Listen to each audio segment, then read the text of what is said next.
Welcome to the Film Angle, or should I say, Ghibli Angle, the series where I introduce Alex to the wonderful world of Studio Ghibli and the creative genius of Hayao Miyazaki. This week, we're diving into Nausicaä of the Valley of the Wind. I'm Chris. And I'm Alex. 2 films in, and we still haven't even seen a Ghibli film yet, technically, Alex. Yes. I heard this isn't actually technically under the Studio Ghibli banner yet in the timeline of things. Am I right? Yeah, you're right. But like in every essence, we'll get into it, but it is exactly like what you would expect from a Ghibli film, especially from its aesthetic. And if you buy the Blu-ray now, like it will say it's Ghibli, it will say the Ghibli production, logo on front of it. So everybody counts it as one now. Yes, yeah. I watched it on Netflix, and there was a Studio Ghibli logo on top. So I guess retroactively they've gone back and said, like, no, this is it. I can't remember with Lupin the Third whether that had a Studio Ghibli angle. Ghibli angle. I'm already getting a Studio Ghibli logo at the start. I can't remember now, but it is on Netflix, so it is all kind of part of it, isn't it? So yeah, I don't believe it is part of the Ghibli canon, but like Miyazaki, it's just like, it's you got to count it. It's kind of synonymous. But this film is quite interesting because it was one of those sort of first Japanese animated films to kind of get a proper, let's say proper English translation, because this came out in 1983 in Japan, and in 85 this was put into a real bastardization of a cut that was renamed the film completely. okay. I think it was called like Warriors of the Wind. Oh. So yeah, they completely cut it out. The front cover of it looks like some sort of like 80s Flash Gordon movie. And I haven't seen it myself, but apparently it is awful. Miyazaki is on record for saying it's awful too. I'm under the impression that like the Studio Ghibli films under the Studio Ghibli banner are quite a process of the translation and all that stuff going forward. So like, was this kind of like he saw this and was like, nah, never again? I think it was more of the thing is like, obviously retroactively we're looking at this as like a titan of the industry and artistically. But in those days, they were sort of like at the ground level stage, and they were taking deals in and learning from those processes. Like they have such control. Like Miyazaki has been a real stickler over the years, even for merchandise. Like I think he had something like a quota of like, oh, we can only factory produce about 10,000 Totoros a year. There was like that sort of control that he didn't want it to become a mass marketing like toy company. Okay. So like even the Netflix thing was a really big deal for him. Like nobody ever thought that was ever going to happen, that they'd come to streaming services. But here we are. Not to be a capitalist here, but does he not like money? I don't know. I think he really fixates over the sanctity and the purity of what his company and brand stands for, and wants it to be a lot more holistic. I feel like he's just sort of opening himself up to that now, but still not full tilt. Like they have Ghibli theme park now, and it's like, and I thought, oh, cool, it's going to be like a Nintendo World sort of thing. Like they're finally doing this thing, but even that's not really like a theme park. It's kind of like a giant, beautiful, pretty park with like Ghibli things put in it. You know what I mean? I heard it was like more of a museum, but I haven't looked into it. And it's a place where you can access some of his short films that you can't stream online. Like you can go in the museum and watch, like, he's got a short film about a caterpillar that he did 3 years ago that you can't see anywhere else. And it's a real hardcore fan sort of place. But yeah, we're here to talk about Nausicaä of the Valley of the Wind. Which is a story about this toxic post-apocalyptic world where giant insects roam and humanity clings to survival. Our hero, Nausicaä, is a young princess with a rare gift. She understands those strange creatures and the toxic jungle that terrifies everybody else. But when a warlike kingdom invades her peaceful valley, hoping to destroy the jungle with a deadly ancient weapon, Nausicaä sets out on a mission to stop them. Driven by empathy and bravery, Nausicaä fights to save her people and heal the relationship between humanity and nature. Her journey becomes a powerful tale of peace, courage, and the hope of a better future. This is the first sort of venture into Miyazaki's preoccupation with environmentalism and our relationship with nature. So you're going to see like a lot of this going forward, Alex. And I think he does it really well in a non-schlocky way. I think it comes across pretty earnest, especially in this movie. Well, I will. I'll get my overall opinion out of the way so everybody knows going forward. This movie is shit. No, I actually really like this film. I've been thinking about it a lot as well. Okay. I think I really like this one. For anybody who hasn't listened to the first Ghibli episode or hasn't been with the film angle for a while, I've not seen any. Well, no, I've seen 2 Ghibli films prior to the start of this series, and that was My Neighbor Totoro and Spirited Away, both of which I like. Then we saw Lupin the Third last episode, which I also liked. So far so good. So good. But this one I really liked. This, I think, and I know some people might think I'm crazy because, you know, I know Spirited Away is supposed to be like the pinnacle of Ghibli films, but this might be my favorite one so far. I was really kind of blown away by this, but in the way of like, oh, this is hitting all the things that I like. It immediately reminded me of Dune, and again, Dune was, you know, I've only seen the most recent films. I've not read the book, and I've not seen David Lynch's Dune either, so I didn't know anything going in, and then I was just like completely like in love with this world that's like part sci-fi, part fantasy, and coming together. And it's like tropes you've seen before, but mainly because Dune has already influenced so many things that I like that I wasn't aware of. And then this was kind of on the same level of like fantasy, sci-fi coming together.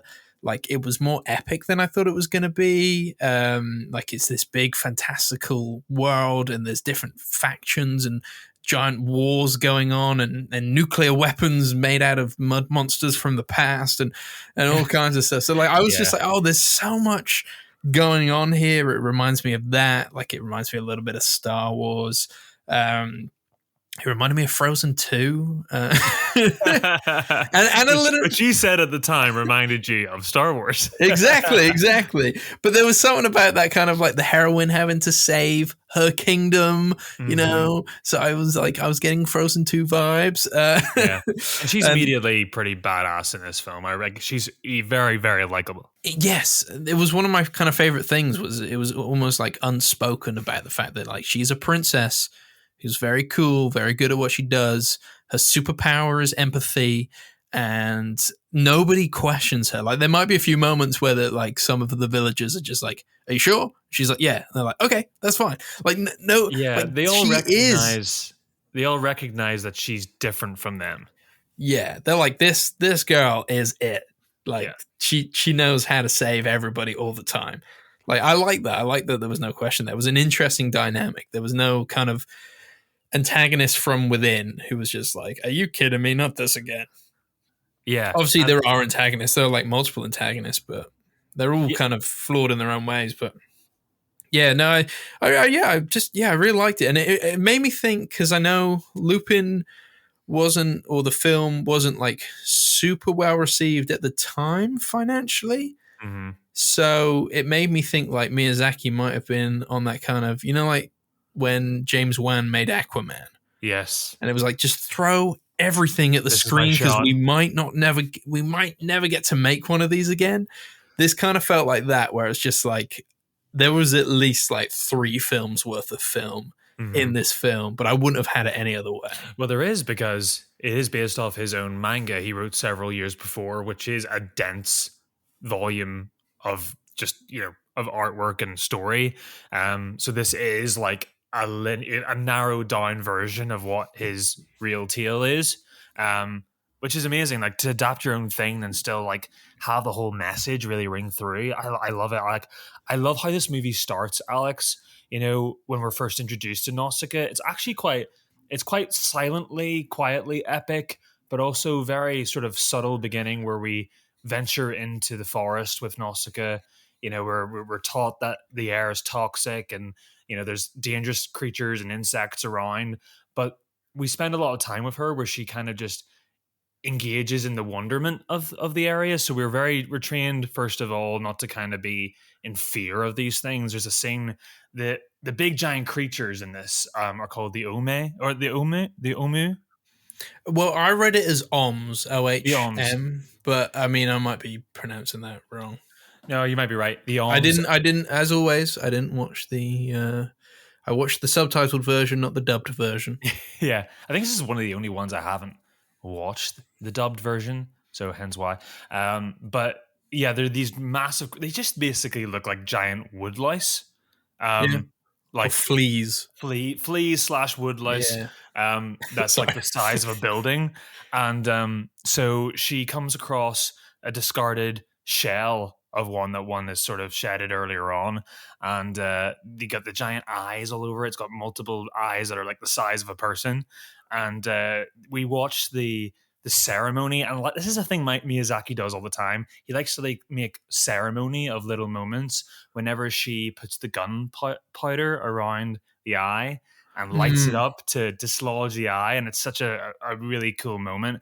And she just sits underneath the eye as if it's a dome and watches as the spores fall like snow on top of her. Yes. And it really creates a sense of, even though this world is dangerous, we're seeing it through her eyes. As she's seeing it something wonderful that none of the rest of the world is seeing, and kind of gears us up for where the story's going to go. It's really cool. It also like puts us on her side straight away, the way she's a bit more tender with these giant things. So it puts you, as you're learning about the world, you're like, oh, are these bad? Are they good? Because they're leaving behind precious resources. Yeah. It's quite nice that it starts small, because it does just like expand throughout the film. Like the world just starts to expand and expand and expand. So I like that it kind of started quite small. And I thought that's what we were in for, like a smaller film. I wasn't aware what I was getting into. And in a way, though, it is smaller than it could have been, because even though it does open up and it is a subtle epic, is the phrase I keep thinking of when I think of this movie, is because there's so many establishing shots of this world where you see this giant forest that seems to encapsulate the world, but we only ever get a straight shot slice through this world. Like we're only ever seeing it at a gunshot direction at one point. We always feel like, yes, this is so epic, but look to my left, look to my right. If we were to go in any direction, we'd see so many more wonderful things. And it's such a, that's how a world is really well built, is that it's just not stuff here. Everything sort of works. And we just feel like we're getting 1% of something that's, it creates curiosity in the back of your mind. It's really, really cool. We get introduced to some other characters. Like we get a sense of other Miyazaki sort of obsession with aircraft. Aircraft's a really big part of this movie. You get these massive ships. Yeah, that took me by surprise. Even though we've got the glider, which is obviously somewhat kind of futuristic within this apocalyptic world, but to then see like what looked like basically military Hercules aircraft, but just giant with like lots of flying cities, basically. Yeah, like that took me by surprise. I was like, oh, we were in like a very kind of different, there are different places that have different kind of technological means and all kinds of stuff. Like that took me by surprise. You think James Cameron likes this movie? Yes, exactly. Yes, absolutely. And like to see like this hulking great big thing coming down in their like very medieval looking village. That was cool. Yeah, because people are still wearing like medieval like garbs and hats, and there's sword. There's guns in this world, but there's also people fighting with swords, and you can also get carries one yourself and everything. But and they refer to each other as like princess, and there's a king, and they look like Vikings / knights. Yeah. It's cool. With the giant mustaches, which I assume was to kind of save on animation costs, maybe, because a lot of them just have giant mustaches for mouths that kind of move slightly. You are 100% correct. It was a budget thing. Yeah, I kind of liked it though. But though, to be fair, like it doesn't feel like a film that was like small budgeted or restrained by budgets, but clearly they were saving money there so they could go big on like some of the big action scenes. Yeah, like, would you believe? Like, you can picture right now the first guy we see with a giant mustache is Lord Yupa. He is he Nausicaa saves in the desert at the beginning. Your Obi-Wan type You're Obi-Wan. character. Would you believe me, in the English dub that he is voiced by Patrick Stewart? You can see it, can't you? I did hear that. Yeah, it didn't make me want to watch. Well, no, I'm not saying it didn't make me want to watch the dub, but maybe I do want to watch the dub. Some famous people in the dub. You got Uma Thurman as Kushana, who is one of the main antagonists. I can see that. That works for me. And Shia LaBeouf as Asbel. Yeah, maybe not so much. Yeah, but at the time, he was even Steven's kid, I suppose, wasn't he? Yeah. And Mark Hamill. Who played? Well, who was Mark Hamill? Like, he's great, obviously, voice acting. He was the mayor of Pajit, so the other like Asbel's sort of kingdom. Oh, okay. Oh, quite a smaller role for him then. Who was Nausicaä? In the English dub, that was Alison Lohman. Oh, do I know her? Have you seen Drag Me to Hell? She's the main girl in Drag Me to Hell.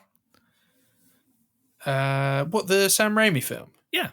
Oh, okay. Yeah, I haven't actually seen it, but I see a face. I see it. I see a face. I see it. She must have been quite young when this happened then, though, right? Oh, yeah, you're going to get that. I mean, like, we're not going to talk about My Neighbor. We're going to watch My Neighbor Totoro, because I know you've seen it, but we haven't discussed it on the podcast before. The only one we're skipping is Spirited Away, right? Yeah, because obviously you can go back to an episode and watch Spirited Away. But also, with My Neighbor Totoro, that'll be the only one I'm going to watch the dub of. Oh, which is the Fanning twins. Yeah. Or sisters. They're not twins, are they? Don't think so. Don't think so. No, Dakota's older. There was a big, I think it was early 90s, John Lasseter kind of had a big meeting with Miyazaki, brought him over to America, showered him with love over his films, and they signed a big, Disney deal. So every one of these has like a really, none of these have a bad dub. Like they're all worth watching. It's kind of like, I've watched the movie. No, I really like this. I want to kind of just stick us on while I'm like doing chores or something like that. Then you put on the dub, just look at it. It's pretty. But or I guess maybe if you're like introducing it to young children. Ugh. Well, I'm just saying. No, I'm only kidding. I have tried that. It's not always very successful. Yeah, I guess you'd have to figure out which ones you're going to do. Yeah. I would do this one, though.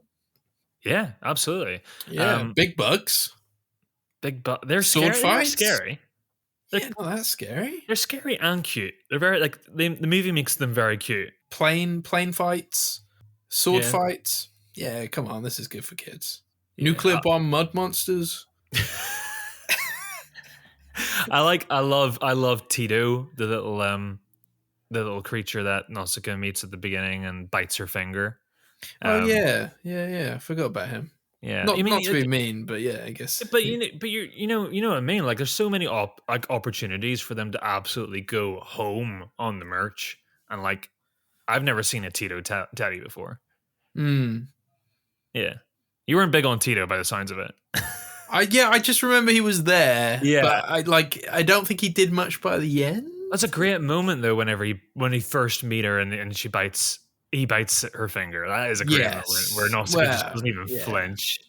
And she's just like, You're revealing a lot about her character through those little moments at the start. And you're like, okay, I fully get a sense of who Nausicaa is, how she deals with things. And I guess then when we go to the village, you're like, oh, and everybody loves her because she's this way. Yeah. And you're like, yeah, okay, I can see it. Didn't love the design at all times because I did worry at the start that potentially. And are we going to say? Her skirt was just blowing up and I was seeing her bum the whole time. Yeah. I guess this is my 10th time watching the movie, and even I still cock my head wondering whether they redid the movie and she actually isn't wearing any trousers. It really messes with your brain. It's kind of strange. It is. It's not until you see other character designs where you're like, okay, I see. All right, so they're like skin colored leggings of some sort, tights. I think at the beginning they don't look because you don't really see ruffles in them, and then like a few scenes later you can start to see some ruffles in them. You're okay, Yeah. I get this. Yeah, you're like, Yeah. is this pervy? Maybe it was just a cheap color. I don't know. I don't know how much. I don't know how much these inks, these coloring animation cost. I don't know. Yeah. A big thing for me, Alex, was after again this being like my umpteenth watch, I really got to really enjoy the Joe Hisaishi score. And Joe Hisaishi, you'll learn throughout this whole series, is basically the John Williams to Miyazaki, with that Gotcha. Spielberg relationship. So every Miyazaki film from here to Boy and the Heron is composed by Joe Hisaishi. Okay. Yeah, it's a really long, close collaboration. Nice. Yeah, and every one of them is amazing. But this one's really cool. This is very different from anything that we get later on. Like, it's really epic and orchestral, but in a super early 80s way. It's got this like real funky techno vibe to it. Whenever we go into that insect world, we get all these like sort of electronic noises.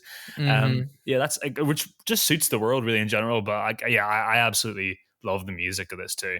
A bit Lawrence of Arabia at times too.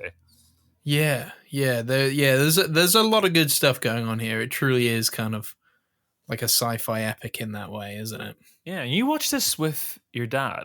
You told me the night you're going to watch this, you're like, I'm going to watch this probably, and I'm probably going to watch this by myself. So whenever you texted me saying, "Oh yeah, me and my dad watched this tonight," I was like, I was just like so excited by that prospect. Yeah, it was great. I don't think like he's a fan of the podcast, so like he likes to hear about these films and then tries to search them out. So he's probably listening right now. Hi, Dad. And yeah, we sat down. It's probably his first kind of anime film as well, and obviously one of my kind of earlier Ghibli films, and definitely his first Ghibli film that I know technically not a Ghibli film. We're counting on this show. We're kind of. But yeah, he was positive on it. He enjoyed it. I think we had a good time. Oh, that's nice. It's nice to get on over things. Yeah, I watched The Boy and my dad's first one was The Boy and the Heron. And which is not good for the uninitiated. Was it not? This is why I'm doing this. You need to. But though he's kind of like Miyazaki's kind of like the Return of the King of directors, where he was going to retire multiple times and just came back for one more because he is a workaholic. And smokes 60 a day and will work until he drops, I'm pretty sure.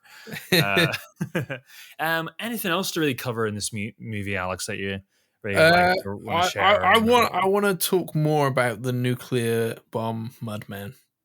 Oh, the embryo? Yeah. So, all right. So this was like the one. So I thought I was doing pretty good at keeping on top of the lore, but the one bit of the lore I was kind of confused on was these warriors, giant warriors, were man-made at some point to fight the bugs, right? I think I don't know if this is covered in the manga to more degree, but it definitely feels like the story fantasy was different in the early 80s, I think. I think at this point it was just like, yeah, there's giant men that we used to have on Earth and we used to use them as for battle. They were like more, I guess, futuristic nuclear weapons. Yeah. But we found one, and we're going to revive it to fight the bugs. Exactly. Yeah. Okay. They say within the prophecy that one, when all the others died, one planted himself within the earth as an embryo, and slept for 10,000 years. Gotcha. So only to awake, use his nuclear bomb breath, and then just melt immediately. Oh my, that's gnarly. It is gnarly. But I mean, that whole sequence is cool, like with the millions and millions of Oms on their way to the Valley of the Wind. Nausicaa's, trying to save the young child that's being used as bait, which is like quite horrible. It's like quite a emotional and horrible scene. Big bits of metal stuck into it. Yeah, it's awful. But I love the use of lighting. So like when the Melty Man does shoot the nuclear bomb breath at the bugs, and like the way it goes dark. And they do this in the plane in the air sequence as well, in the action where like and those planes go down. They're very sensitive. They go down easy. But I think, do you remember like in Star Wars, the idea was like the Empire were producing these like big mega things of equipment so fast, but they weren't particularly well made because they just want to produce high quantity. That's how I kind of saw it. Saw it as the Empire, like that. You know, it looks cool, but it's not structurally sound. I think that's what's so cool about this world in general, because there is just like a big prophecy wall, like a little tiny bit of expo that's just like, we'll get this out of the way at the beginning, where it's like, you know, we've been shrouded in this natural disaster around the world, this war between insects and humans for about 10,000 years. We don't even know what the world was like before that. Well, we don't know why there was giant men before, but there were. You know, I mean, that could be seen as an excuse for the film, but I think that he creates such a world where you can believe in that and you know, make up for those little gaps in knowledge, that, you know, that's just kind of part of a world that's broken. You know, Dune's kind of like that too, where it's just so much mystery in the past, you know. Yeah, absolutely. I did really like this, because I think in the same way that I became a little bit like obsessed with the world of Dune after Dune Part 2 earlier this year, like I've become a little bit obsessed with this world now as well. Like I just love it. I thought it was great. I love that it has like quite a happy ending. I love this idea of like, no, we do have to live together. Like it is kind of like very, like, I don't want to say like childlike, but very simple messages. Yeah. Like the tropes are all there. Like we have seen this kind of thing a million times, but it's done so well that it doesn't feel tacky or cheesy. Like I was just like, yeah, I like this. This is good. It felt like it rewarded me. Because I think it is like 2 hours, isn't it? Which, you know, I feel like I'm fine with a 2-hour film, but I feel like 2-hour animated films are maybe not the norm, maybe, or maybe that's just Western animation films that are aimed more predominantly at children. So, you know, it was a longer animated film, but I don't know. I felt rewarded by the end. I really enjoyed it. I'd definitely go back and watch this one again. Oh, cool, man. I think that's because Miyazaki doesn't stray away from he doesn't try to make the insects cute. I mean, they are what insects would look like if they were blown up into mammoth proportions. Yeah. And so, you know, to project emotion and a spirituality onto them, like there's a backflash scene early in the movie where Nausicaä's a little child and she tries to hide a little tiny baby Ohm in a tree. And the adults are ripping it away from her, and you know, we all know what probably happens next. And then the Ohm remember that in the future whenever this final battle happens, and remember the kindness that it sounds really cheesy, but and it's really like effective and beautiful in the moment.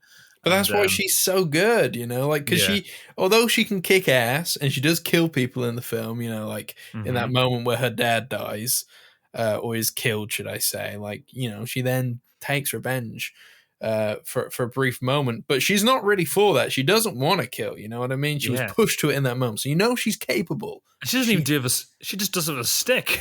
Yeah, she know. That's the thing, though. She knows she's capable of killing, but she doesn't want to because she knows she could kick everybody's ass, but that's not the way to do it. That's so. I liked it. I like it.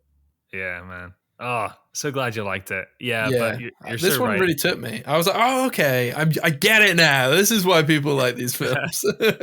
Oh, good. Well, if you like this, it's not the only time that we get this sort of vibe from Miyazaki. So you'll be rewarded, I'm sure, for more movies to come. Yeah, I'm biased. I love them all. But yeah, there are more. If this is the type you like, yeah, it's not your last time. Don't worry.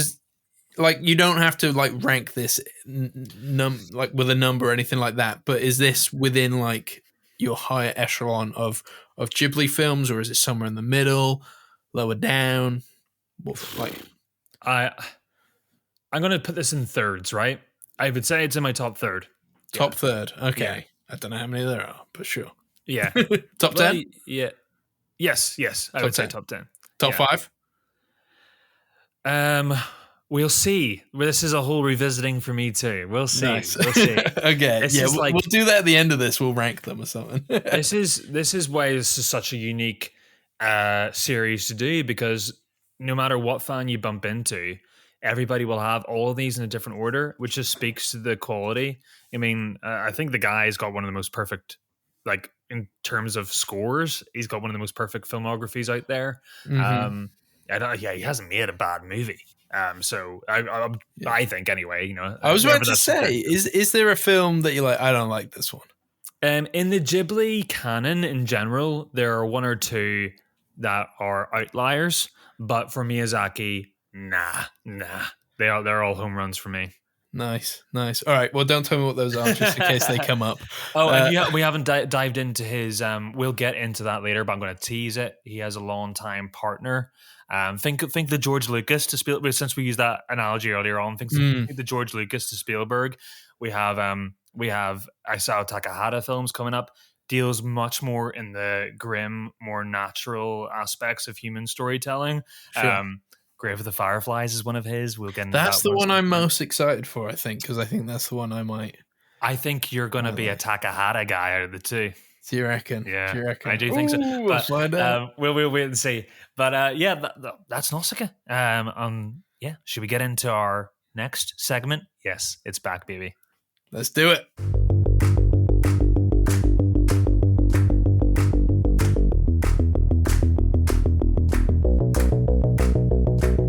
Okay, Alex. We have had a couple of weeks off from questions and embarrassment, so on and so forth. But Ghibli, you're not escaping it. And this is another Ghibli quiz. I've called this segment, Alex, Trivia, the Valley of the Quizzed. Hey, very good. He squints his eye as he says it. Wow. Wow, so good. No, I am actually really excited. We haven't actually had a trivia segment in a while. I'm ready to use my brain again and to be made a fool of, I'm sure. Okay, well, no gimmicks this time. I'm going to give you a straight 10 questions surrounded around the film that you watched. This is like homework, like proof. This is the test on Friday afternoon. Did you watch the movie that you were assigned to watch? And some one or two cruel ones you probably, would. I'm really bad with names. Okay, just want you to know that. You should be. I've added variety to this. Okay. Right. Okay. Should we get into this just straight away? Number one. Yeah. Okay, question one. Nausicaä has a unique connection with the Ohm. But do you know what color the Ohm's eyes turn when they're calm? This is a nice, easy one to start with, hopefully. Yeah, I hope so. I think it's blue. Mm-hmm. Yep. Oh, yeah. I'm just going to give you. I'm not going to tease you. It's Yeah. Do they go green at some point? That's sleep mode. Okay, cool. No, yeah. I think it's blue. It's blue or red. Or red. Yeah. Or dead. That's good. Blue, red, or dead. Question 2. In the toxic jungle, Nausicaä discovers something unusual about the plants that's key to her understanding of the ecosystem. What does she discover? She discovers that they're like filtering the water, essentially, right? Like they're removing toxins from the water.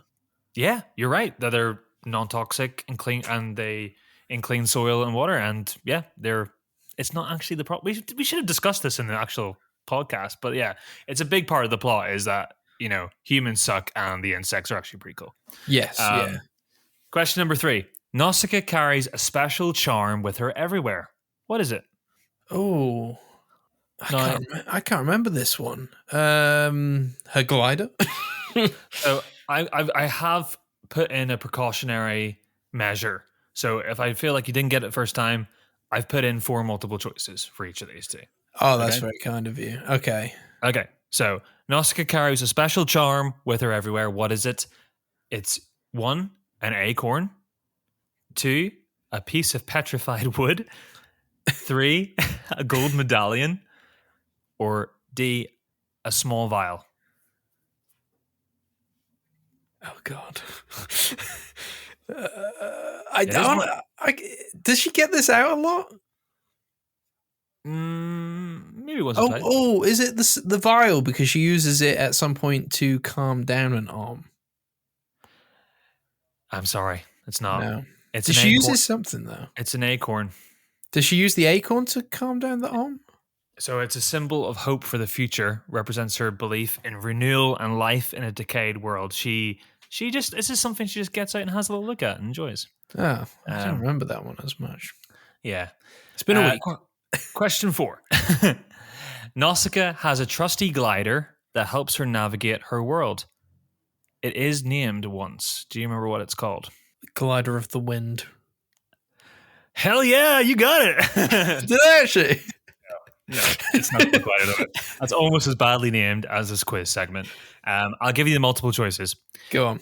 Wind Racer, Sky Wing, Maeve, Arrow Rider.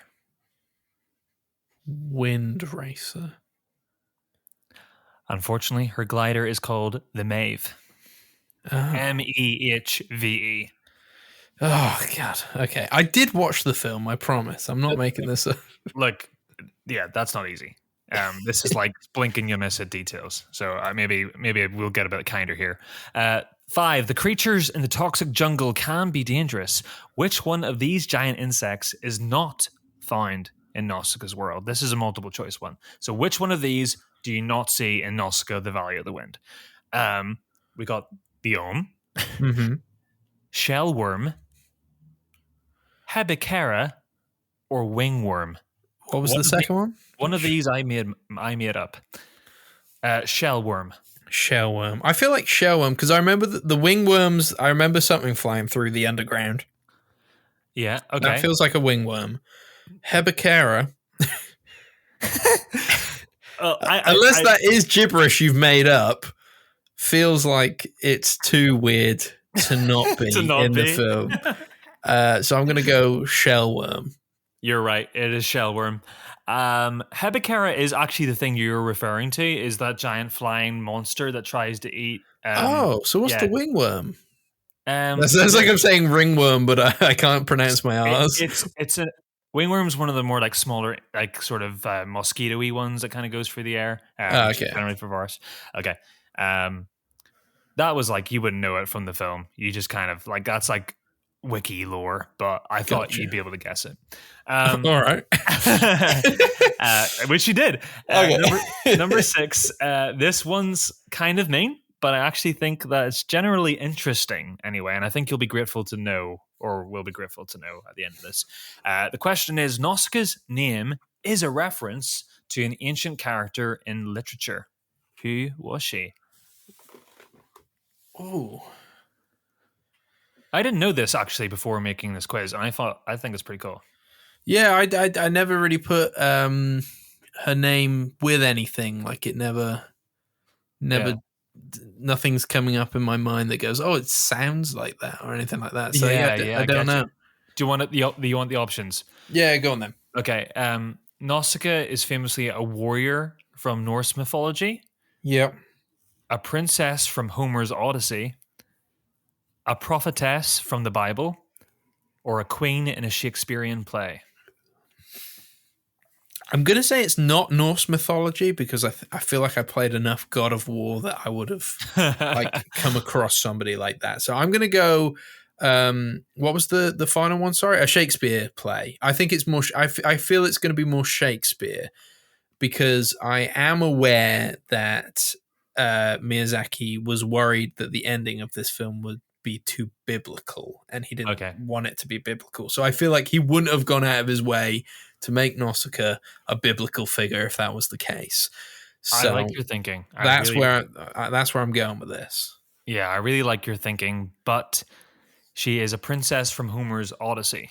Okay, I know nothing of Homer's Odyssey, so that's probably why I just stayed clear of that. It makes sense to the character. Nausicaa was a compassionate princess who helped Odysseus when he was shipwrecked, which inspired Miyazaki's own strong, kind heroine.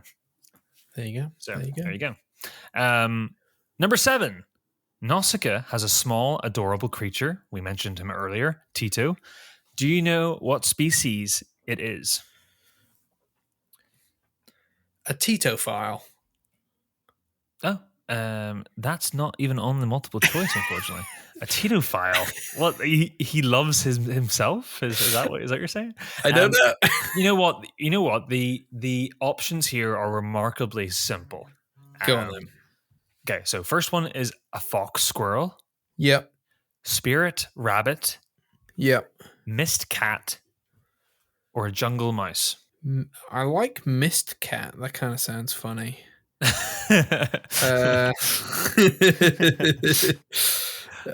Yeah, I don't know.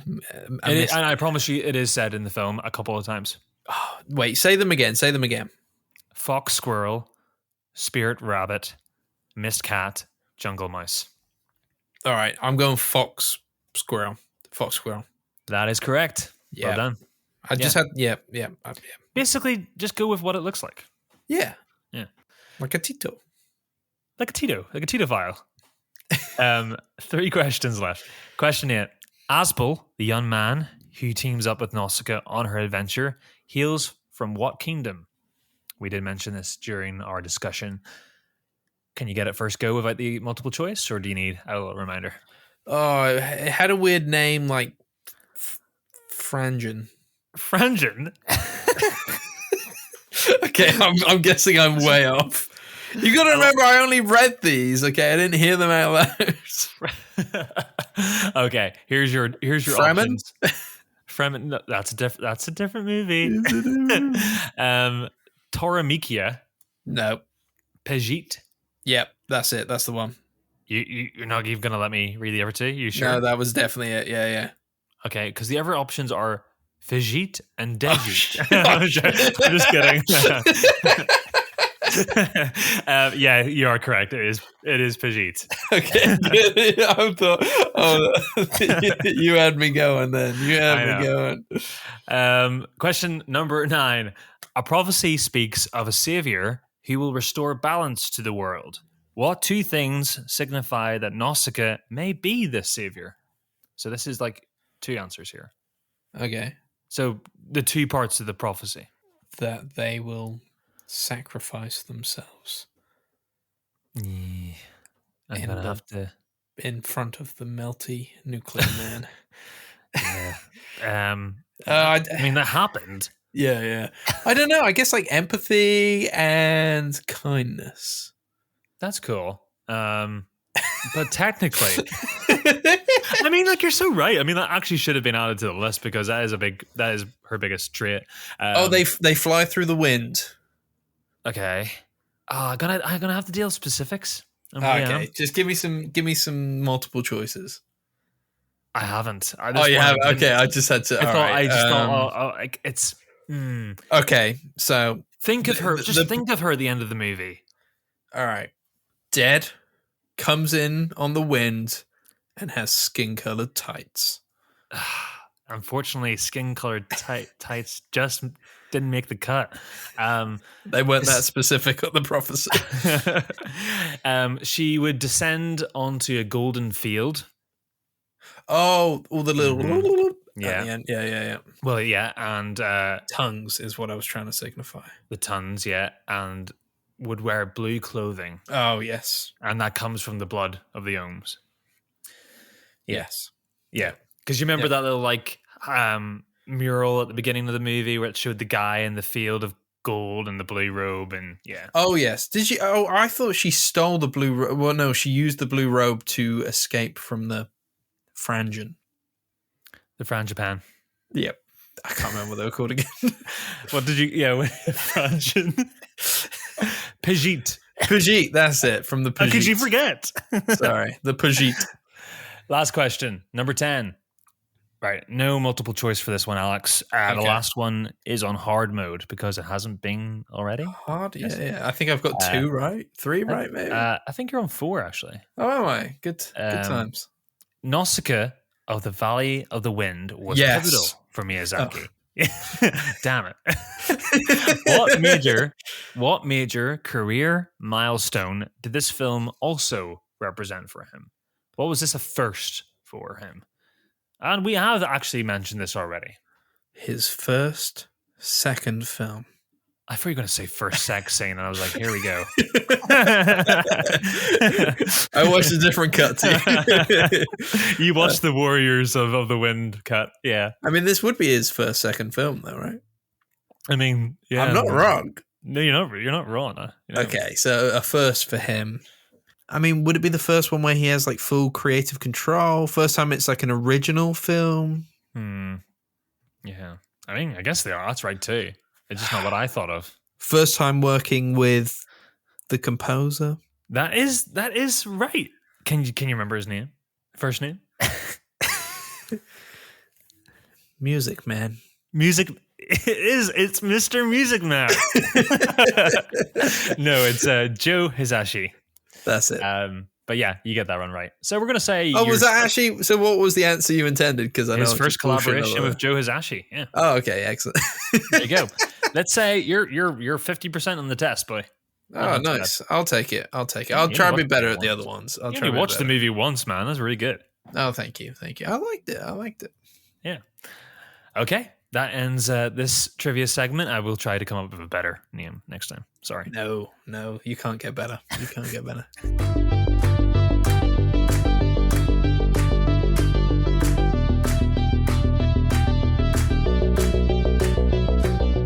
Chris, tell me, what am I watching next time?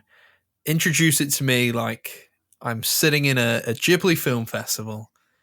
Oh, dude, no. Yeah, come on. You have to sell this film to me. Sell the importance. Make me want to leave this recording and go put it on my TV right now.